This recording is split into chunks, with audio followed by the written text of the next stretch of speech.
students. Today we will start past indefinite tense.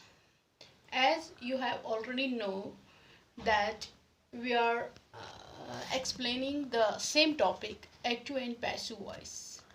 So dear students, before going through today's lecture, I want to tell you an important thing about present perfect continuous tense, that they does not convert into passive voice. जो present perfect continuous tense है उनका इसमें मतलब passive नहीं बनता है, वो उनका पैसिव नहीं बनता है. तो इसलिए आज मैंने उठाया है पास्ट इंडेफिनिट टेंस, उनके affirmative sentence. Affirmative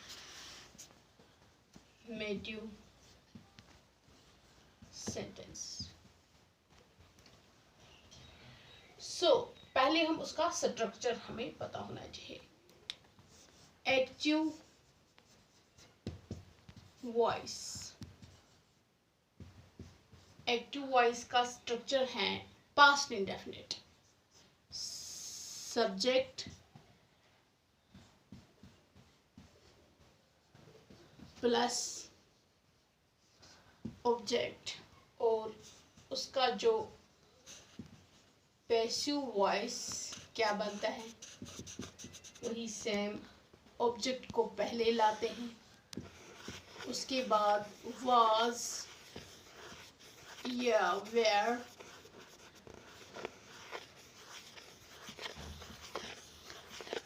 third form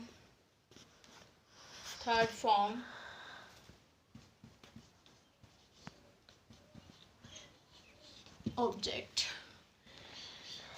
so dear students, पिछले लेक्चर में हमने प्रेजेंट टेंस के बारे में पढ़ा है. तो उसमें प्रेजेंट में काम होता था, लेकिन आज हम पास्ट इंडेफिनिट टेंस पढ़ने जा रहे हैं.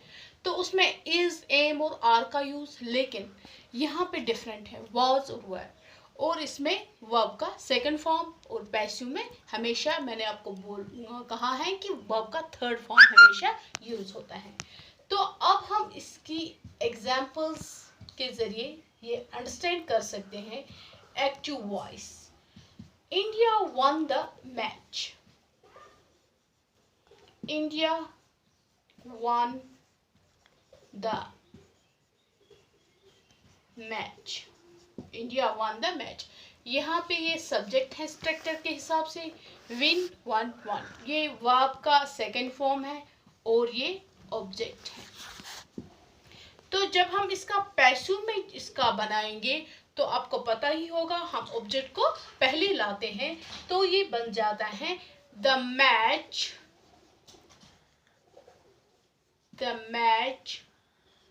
लेकिन इस स्ट्रक्चर के हिसाब से हमें वाज या वर का इस्तेमाल करना था.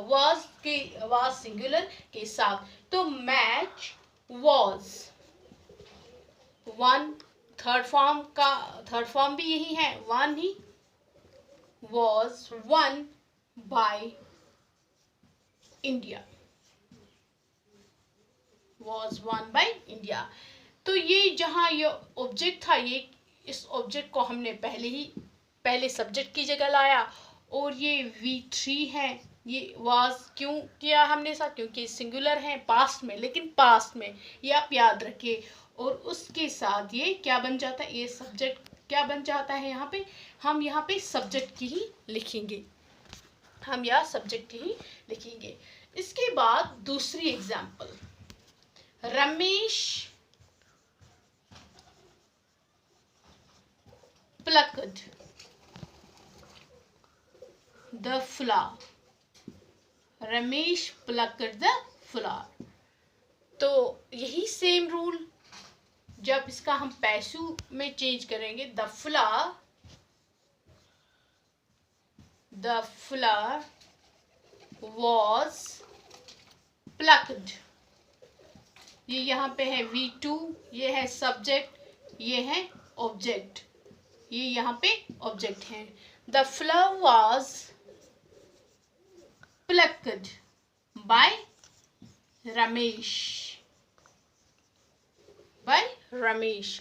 तो यहाँ पे हमने द फ्लर, ये सब्जेक्ट यहाँ पे बन गया और ये V3 है और ये यहाँ पे ऑब्जेक्ट बन गया। ये थे अफर्मेटिव सेंटेंसेस के एग्जाम्पल्स। अब हम आएंगे negative sentences. So dear students, आपको पता ही होगा नेगेटिव सेंटेंसेस में हम किसका यूज करते हैं, नॉट का।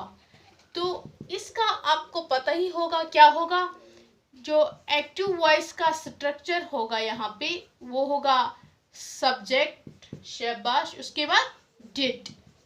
तो इससे पहले हम प्रेजेंट में क्या किसका इस्तेमाल, ये बार बार रिकैप्चुलेट मैं इसलिए करना चाहता कि आपको याद, ताकि आपको फर्क आ जाए कि प्रेजेंट और पास्ट में क्या डिफरेंस है। उसमें हमने डू का यूज किया था और इसमें हम डिड का इस्तेमाल करते हैं। और जो मेन है इसमें वो नॉट है क्योंकि नेगेटिव सेंटेंस है, और V2 वर्ब का सेकेंड फॉर्म और उसके बाद ऑब्जेक्ट।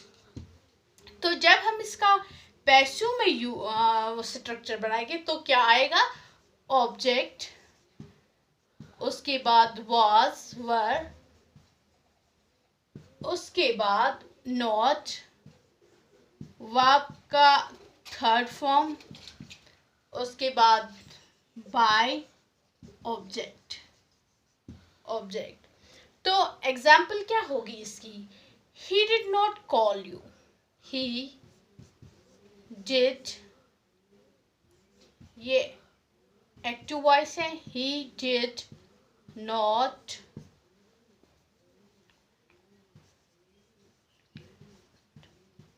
you। तो अब इसका जो पैसिव वॉइस बन जाएगा, ये सब्जेक्ट है, ये यहाँ पे V2 है और ये यहाँ पे ऑब्जेक्ट है। जब पैसिव हम चेंज करेंगे, यू वेयर, यू वेयर क्योंकि प्लूरल है, नॉट, कॉल्ड, कॉल्ड, बाय, ये प्रोनाउन है ही की जगह हम हिम का यूज कर सकते हैं, ही नहीं कह सकते हम। V3, तो ये है सब्जेक्ट और ये इसका ऑब्जेक्ट बन गया।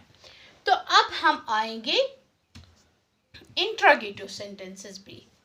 Interrogative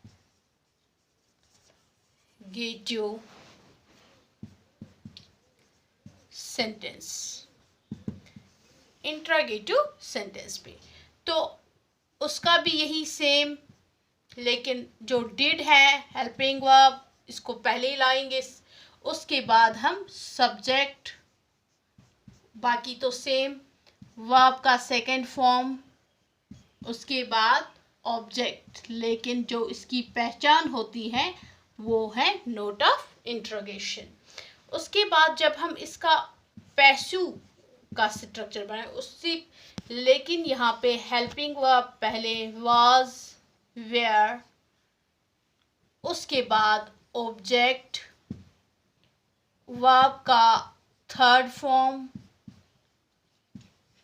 by plus subject, note of interrogation. अब हम इसकी एग्जाम्पल लिखेंगे यहाँ पे, एक्टिव वॉइस एंड पैसिव किस तरह बन जाता है जब इंट्रोगेटिव सेंटेंस हो। Did you give him the books,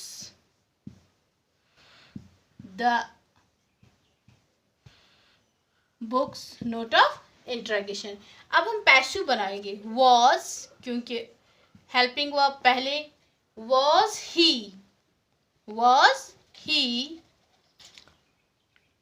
given, given,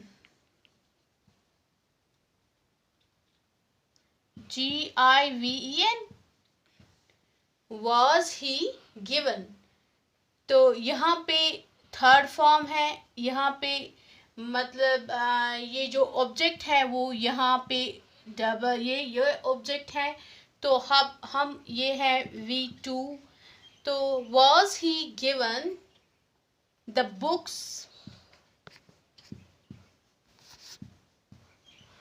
was he given the books by you? Note of interrogation. तो इस तरह हमने इंट्रोगेटिव सेंटेंस का आपको बताया स्ट्रक्चर के हिसाब से कि किस तरह हम एक्टिव वॉइस का सेंटेंस का पैसिव में चेंज करेंगे। तो उसके बाद इसका आपको पता ही होगा, मैं बार बार रिपीट कर रही हूँ कि डबल इंट्रोगेटिव सेंटेंस, उसमें WH फैमिली से वो बिलोंग करता है। डब्ल्यू फिर ये फॉर एग्जाम्पल, यही एग्जाम्पल में इसका स्ट्रक्चर भी यही होता है। तो why did you give him the books, है तो why was he given the books by, सिर्फ WH फैमिली से जो बिलोंग करता है। So thanks.